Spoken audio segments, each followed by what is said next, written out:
복잡한 한일 관계 어떻게 설명할까요? 한일 관계가 갈수록 힘들어집니다.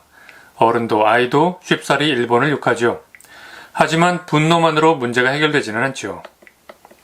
그래서 제가 아는 범위 안에서 새 아들에게 이해하기 어려운 이웃나라 일본에 대해 설명을 해주려고 합니다.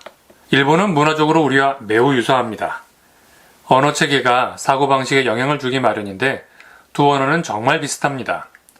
어수는 물론 한자어 발음까지도 비슷하죠.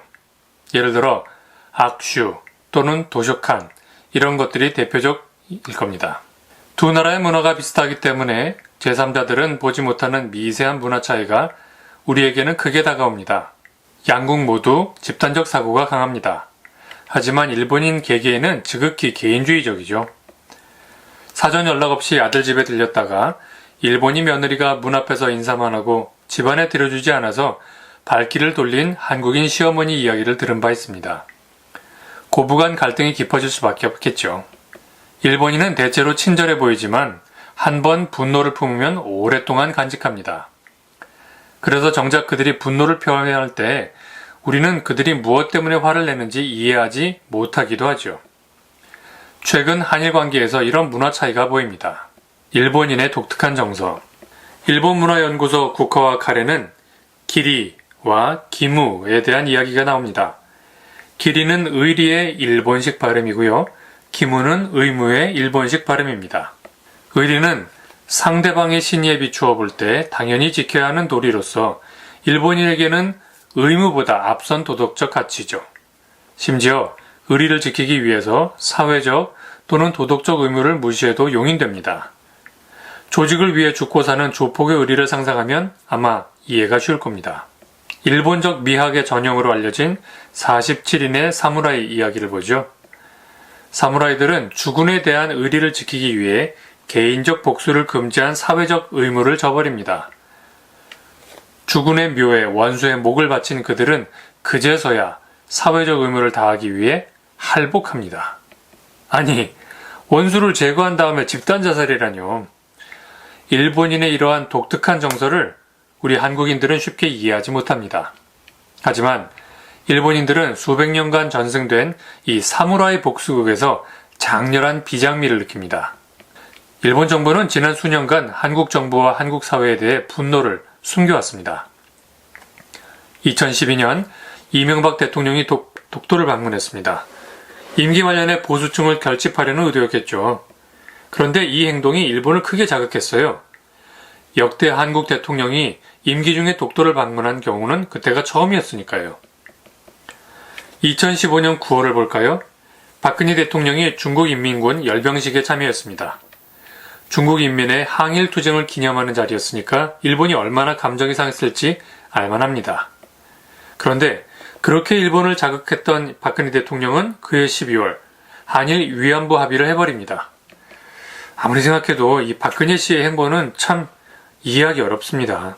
한국 정부의 갈짓자 외교 행보에 당황했던 일본은 문재인 정부로부터 결정타를 맞습니다. 문재인 정부가 들어선 이래 여지껏 판결을 미뤄오던 대법원이 강제징용 피해자들에게 일본 기업이 배상하라는 판결을 내린 거죠. 앞선 두 대통령이 정권 창출이나 개인적 선택으로 일본을 자극했다면 문재인 정부는 국정 운영 철학 차원에서 항의를 선택한 것으로 보입니다. 어쨌거나 일본으로서는 못마땅했겠죠. 아베의 야심을 살펴볼까요? 47인의 사무라인 이야기에서 보듯 일본인들은 의리를 중시하고 원한을 오래 품는 사람들입니다. 가뜩이나 한국의 경제 성장을 두려워하면서 지켜봤는데 한국 정부로부터 사면타를 맞자 일본이 보복을 결심했습니다. 그런데 문제는 일본 총리가 하필이면 2차 대전 A급 전범 기시노부스케의 손자 아베 신조라는 사실이죠. 최장기 총리 기록을 경신한 아베는 한국을 제물로 삼고 동아시아 맹주로 일어서려고 합니다. 아베는 일본인의 반항 감정과 트럼프 묵인이라는 기반 위에서 도발을 시작했습니다. 2020 동경올림픽을 성공시켜 국민들의 지지를 굳힌 후에 개헌을 통해서 전쟁 수행이 가능한 국가를 만드는 게 아베의 야심입니다. 이건 전범 국가 일본이 해서는 안 될 일이죠. 그런데도 한국의 일부 언론과 정치인들은 마치 한국 정부의 미숙한 외교가 한일 관계 악화의 근본 원인인 양 말합니다. 그렇지 않죠. 1차 책임은 아베의 야심에 있습니다. 한국 정부의 책임이 있다면 그건 2차적이죠. 우리가 할 일은 뭘까요? 현재 아베의 지지율은 비교적 높습니다. 거품이 껴있다고는 하지만 일본 경제는 여전히 건재하고요. 미국은 중국을 견제하기 위해 일본의 도발을 알고도 모르는 척 두둔할 겁니다. 그래서 전문가들은 일본이 1년 이상 한국을 괴롭힐 것이라고 이야기하죠. 이런 상황에서 저는 새 아들에게 뭐라고 말을 할까요? 일본은 분명 괘씸한 이웃이지만 그렇다고 일본이 망하길 바라지는 않습니다. 그 길의 자세로 각성하는 게 우리가 할 일이지 이웃의 멸망을 바라는 건 옳다고 할 수 없죠. 지피지기면 백전불태 이렇게 얘기하죠. 먼저 일본을 잘 이해하는 게 중요합니다.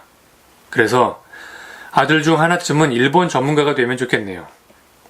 이웃나라와 잘 지내기는 힘들지만 싸우면서 지내기는 더 힘드니까요.